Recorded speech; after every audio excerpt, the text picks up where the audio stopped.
ਜਦੋਂ ਅਸੀਂ ਦੇਖਦੇ ਹਾਂ ਨਾ ਕਿ ਜਿਹੜੇ ਸੰਤ ਹੁੰਦੇ ਨੇ, ਮਹਾਂਪੁਰਖ ਸਾਧੂ ਹੁੰਦੇ ਨੇ, ਉਹਨਾਂ ਦੇ ਨਾਲ ਕੋਈ ਜੇਕਰ ਦੁਨਿਆਵੀ ਭਾਸ਼ਾ ਵਾਲਾ ਵੀ ਆ ਜਾਵੇ ਨਾ, ਜਿੰਨੇ ਬੜੀਆਂ ਬੜੀਆਂ ਡਿਗਰੀਆਂ ਚੁੱਕੀਆਂ ਹੋਣ, ਵੱਡੇ ਵੱਡੇ ਗ੍ਰੰਥ ਵਾਚੇ ਹੋਣ, ਜਿਹਨੂੰ ਗੁਰਬਾਣੀ ਕਹਿੰਦੀ ਹੈ ਪੜ੍ਹ ਪੜ੍ਹ ਗੱਡੀ ਲੱਦੀ ਹੈ, ਬਹੁਤ ਕੁਝ ਪੜ੍ਹਿਆ ਹੋਵੇ, ਬੜਾ ਕੁਝ ਵਾਚਿਆ ਹੋਵੇ, ਪਰ ਸੰਤਾਂ ਦੇ ਅੱਗੇ ਆ ਕੇ ਉਹ ਵੀ ਹਾਰ ਜਾਂਦਾ ਹੈ। ਜਦੋਂ ਅਸੀਂ ਸੰਤਾਂ ਦਾ ਇਤਿਹਾਸ ਪੜ੍ਹੀਏ ਨਾ, ਸੰਤ ਗਿਆਨੀ ਜਰਨੈਲ ਸਿੰਘ ਜੀ ਭਿੰਡਰਾਂ ਵਾਲਿਆਂ ਦਾ, ਅਤੇ ਉਹਨਾਂ ਦੇ ਅੱਗੇ ਆ ਕੇ ਇੱਕ ਵੱਡਾ ਵਕੀਲ, ਜਿਹਦੇ ਕੋਲ ਬੜਾ ਗਿਆਨ, ਬੜਾ ਪੜ੍ਹਿਆ, ਜਿਹਨੂੰ ਸਮਝ ਲਈਏ ਅਸੀਂ ਕਿ ਭਾਰਤ ਵਰਸ਼ ਦਾ ਸਭ ਤੋਂ ਮਹਿੰਗਾ ਵਕੀਲ ਸੀ ਉਸ ਸਮੇਂ ਦਾ, ਬਹੁਤ ਵੱਡਾ, ਅਤੇ ਮੌਜੂਦਾ ਸੁਪਰੀਮ ਕੋਰਟ ਦਾ ਉਸ ਸਮੇਂ ਵਕੀਲ ਸੀ ਉਹ। ਪਰ ਸੰਤਾਂ ਦੇ ਅੱਗੇ ਆ ਕੇ ਉਹ ਵੀ ਗੋਡੇ ਟੇਕ ਗਿਆ। ਉਹਨਾਂ ਦੀ ਛੋਟੀ ਜਿਹੀ ਇੰਟਰਵਿਊ ਆ, ਜਿਹੜੇ ਸਵਾਲ ਜਵਾਬ ਹੁੰਦੇ ਨੇ ਉਹਨਾਂ ਦੇ। KS ਬਰਾੜ ਨੇ ਵੀ ਇਹ ਘਟਨਾ ਲਿਖੀ ਹੈ ਆਪਣੀ ਕਿਤਾਬ ਦੇ ਵਿੱਚ, ਜਿਹੜੀ ਬਲੂ ਸਟਾਰ ਉਹਨੇ ਕਿਤਾਬ ਲਿਖੀ ਹੈ, ਸਾਕਾ ਨੀਲਾ ਤਾਰਾ, ਉਹਦੇ ਵਿੱਚ ਲਿਖਦਾ ਏ, ਉਹ ਸਵਾਲ ਕਰਦਾ ਏ। ਪਹਿਲਾਂ ਸਵਾਲ ਕਿਹੜਾ ਕਰਦਾ ਏ? ਜੇਠ ਮਲਾਨੀ ਉਹਦਾ ਨਾਮ ਸੀ। ਪਹਿਲਾ ਸਵਾਲ ਕਰਦਾ ਏ ਜੇਠ ਮਲਾਨੀ, ਆਪ ਸੰਤ ਹੋ? ਸੰਤਾਂ ਨੂੰ, ਸੰਤ ਗਿਆਨੀ ਜਰਨੈਲ ਸਿੰਘ ਜੀ ਉਹਨਾਂ ਨੂੰ ਪਹਿਲਾਂ ਸਵਾਲ ਕਰਦਾ ਕਿ ਤੁਸੀਂ ਸੰਤ ਹੋ? ਇਕੱਲਾ ਇਹ ਸਵਾਲ ਨਹੀਂ ਕੀਤਾ, ਉੱਥੇ ਬਹੁਤ ਸਾਰੇ ਸਵਾਲ ਜਵਾਬ ਹੋਏ ਨੇ, ਪਰ ਜਿੰਨੇ ਕੁ ਉਸ ਕਿਤਾਬ ਦੇ ਵਿੱਚ ਲਿਖੇ ਨੇ, ਮੈਂ ਉਨੇ ਕੁ ਬਿਆਨ ਤੁਹਾਡੇ ਨਾਲ ਕਰਦਾ।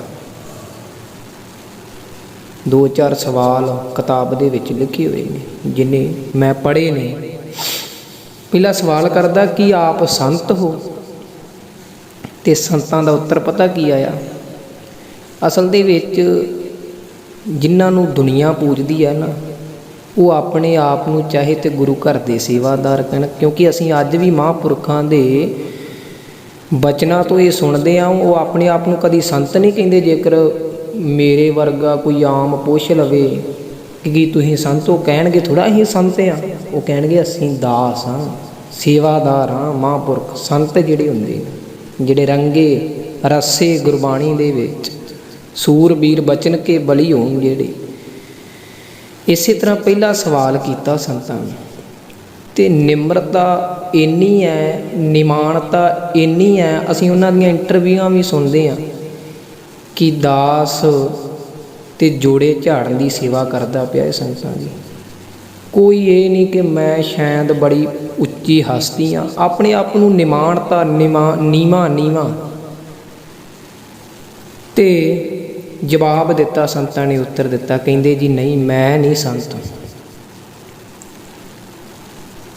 ਪ੍ਰਸ਼ਨ ਆਇਆ, ਉਹਨਾਂ ਕਹਿ ਦਿੱਤਾ ਨਹੀਂ, ਮੈਂ ਸੰਤ ਨਹੀਂ, ਹੋ ਹੀ ਨਹੀਂ ਸਕਦਾ। ਫਿਰ ਪ੍ਰਸ਼ਨ ਕੀਤਾ ਜੇਠ ਮਲਾਨੀ ਨੇ। ਜੇਠ ਮਲਾਨੀ ਕਹਿੰਦਾ ਲੇਕਿਨ ਆਪ ਕੋ ਲੋਕ ਸੰਤ कहते हैं, ਹਿੰਦੀ ਦੇ ਵਿੱਚ ਕਹਿੰਦਾ ਕਿ ਆਪ ਕੋ तो ਲੋਕ ਸੰਤ ਕਹਿ ਕਹਿ ਕਰ ਪੁਕਾਰਤੀ ਹੈ ਸਾਰੀ ਸਿੱਖ ਕੌਮ, ਸੰਤ ਕਹਿੰਦੀ ਹੈ। ਉਸ ਸਮੇਂ ਇਕੱਲੇ ਸਿੱਖਾਂ ਨੇ ਸੰਤ ਨਹੀਂ ਕਿਹਾ, ਜੇਕਰ ਹਿੰਦੂ ਨੂੰ ਇਨਸਾਫ ਮਿਲਿਆ ਉਹ ਵੀ ਸੰਤ ਕਹਿੰਦੇ ਨੇ, ਜੇਕਰ ਮੁਸਲਮਾਨ ਨੂੰ ਇਨਸਾਫ ਮਿਲਿਆ ਉਹ ਵੀ ਆ ਕੇ ਸੰਤ ਕਹਿੰਦਾ ਪਿਆ ਏ, ਸਾਰੇ ਹੀ ਸੰਤ ਕਹਿੰਦੇ ਪਏ ਨੇ। ਪਰ ਤੁਸੀਂ ਕਹਿੰਦੇ ਹੋ ਸੰਤ ਨਹੀਂ, ਤੁਹਾਨੂੰ ਤੇ ਸਾਰੇ ਸੰਤ ਕਹਿੰਦੇ ਨੇ। ਜੇਠ ਮਲਾਨੀ ਨੇ ਪ੍ਰਸ਼ਨ ਕੀਤਾ। ਸੰਤਾਂ ਨੇ ਉੱਤਰ ਬਹੁਤ ਸੋਹਣਾ ਦਿੱਤਾ।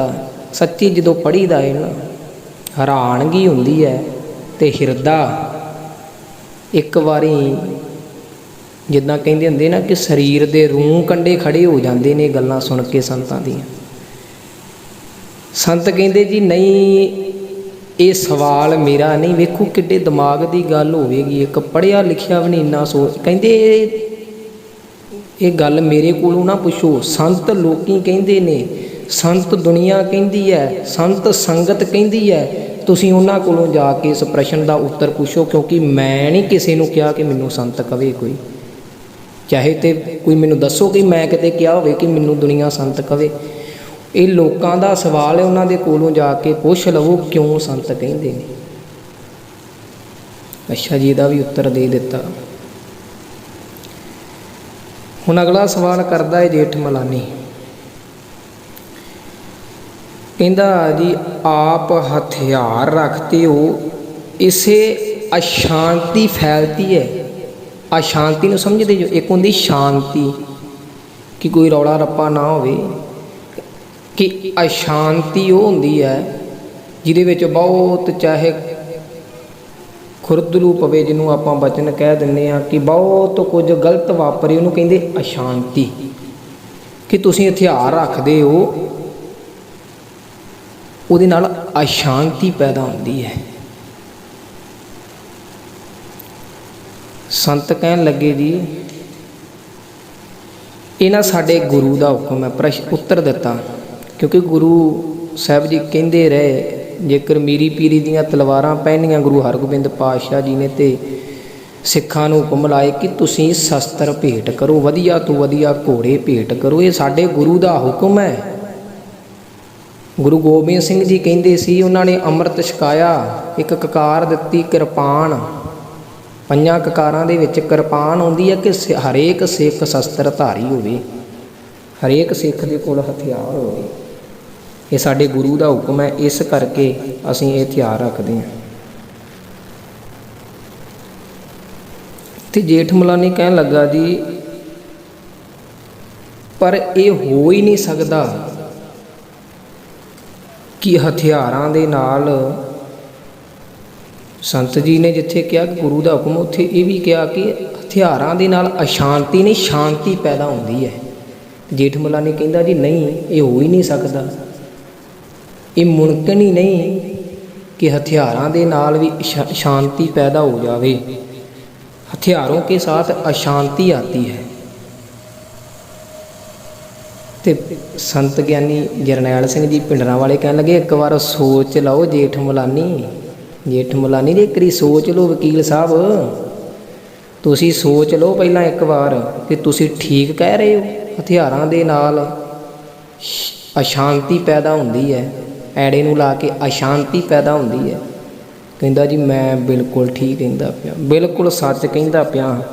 ਪਰ ਸੰਤਾਂ ਨੇ ਜਵਾਬ ਦਿੱਤਾ, ਫਿਰ ਅੱਗੇ ਉੱਤਰ ਦਿੱਤਾ ਕਿ ਜੇਕਰ ਤੁਸੀਂ ਠੀਕ ਕਹਿੰਦੇ ਹੋ ਨਾ, ਫਿਰ ਆ ਮੇਰੇ ਜਿਹੜਾ ਤੁਸੀਂ ਪ੍ਰਸ਼ਨ ਕੀਤਾ ਇਹਦਾ ਉੱਤਰ ਸੁਣੋ। ਜਿਹੜੀਆਂ ਪਾਕਿਸਤਾਨ ਅਤੇ ਚੀਨ ਦੇ ਬਾਰਡਰ ਉੱਤੇ ਬੀੜੀਆਂ, ਤੋਪਾਂ, ਮਸ਼ੀਨ ਗੰਨਾਂ ਅਤੇ ਟੈਂਕ ਸਾਰੇ ਹਟਾ ਲਵੋ, ਸਾਰੀਆਂ ਹੀ ਮਸ਼ੀਨ ਗੰਨਾਂ, ਟੈਂਕ, ਫੌਜੀ, ਹਥਿਆਰਬੰਦ ਫੌਜਾਂ, ਜੋ ਕੁਝ ਵੀ ਲਾਇਆ ਹੋਇਆ ਉਹਨਾਂ ਨੂੰ ਪਿਛਾਂਹ ਹਟਾ ਕੇ ਵੇਖੋ, ਕਿਉਂਕਿ ਤੁਹਾਡੀ ਚੰਗੀ ਤਰ੍ਹਾਂ ਹੀ ਅਸ਼ਾਂਤੀ ਪੈਦਾ ਹੋ ਜਾਵੇ। ਫਿਰ ਪਤਾ ਲੱਗੇਗਾ ਨਾ ਅਸ਼ਾਂਤੀ ਪੈਦਾ ਹੁੰਦੀ ਕਿ ਸ਼ਾਂਤੀ। ਕਿ ਜੇਕਰ ਤੁਸੀਂ ਕਹਿੰਦੇ ਹੋ ਸਾਰਾ ਕੁਝ ਪਿੱਛੇ ਹਟਾ ਲਓ, ਸ਼ਾਂਤੀ ਪੈਦਾ ਹੋ ਜਾਵੇਗੀ ਦੇਸ਼ ਦੇ ਵਿੱਚ। ਜੇਕਰ ਤੁਸੀਂ ਉੱਥੇ ਫੌਜਾਂ ਲਾਈਆਂ ਤਾਂ ਇਸੇ ਕਰਕੇ ਸ਼ਾਂਤੀ ਪੈਦਾ ਹੈ। ਬੜੇ ਵਧੀਆ ਤਰੀਕੇ ਦੇ ਨਾਲ ਇਹ ਸਾਰੇ ਪ੍ਰਸ਼ਨਾਂ ਦੇ ਹੋਰ ਵੀ ਬਹੁਤ ਸਾਰੇ ਸਵਾਲ ਜਵਾਬ ਨੇ।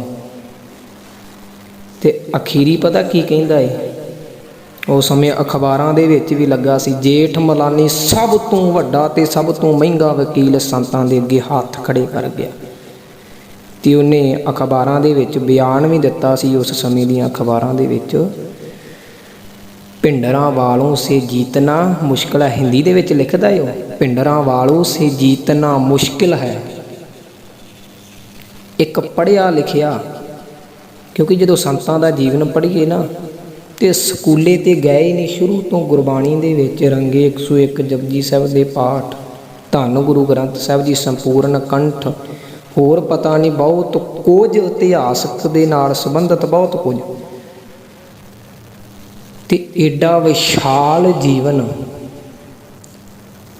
ਕੋਈ ਦੁਨਿਆਵੀ ਪੜ੍ਹਾਈ ਨਹੀਂ ਪੜ੍ਹੀ, ਪਰ ਪੜ੍ਹਿਆਂ ਲਿਖਿਆਂ ਦੇ ਗੋਡੇ ਟਿਕਾ ਦਿੱਤੇ ਉਸ ਮਹਾਨ ਸੂਰਮੇ ਨੇ, ਉਸ ਬਾਬੇ ਨੇ। ਇਸੇ ਕਰਕੇ ਤੇ ਅੱਜ ਦੁਨੀਆ ਦੇ ਹਿਰਦਿਆਂ ਦੇ ਵਿੱਚ ਵਸਿਆ ਹੋਇਆ ਹੈ। ਜੇਕਰ ਕੋਈ ਪੜ੍ਹਾਈ ਵਾਲਾ ਆ ਗਿਆ, ਪੜ੍ਹਿਆ ਲਿਖਿਆ ਆ ਗਿਆ, ਵਿਦਿਆ ਦਾ ਹੰਕਾਰ ਹੈ ਉਹ ਵੀ ਗੋਡੇ ਟੇਕ ਗਿਆ। ਜੇਕਰ ਕੋਈ ਹਥਿਆਰ ਲੈ ਕੇ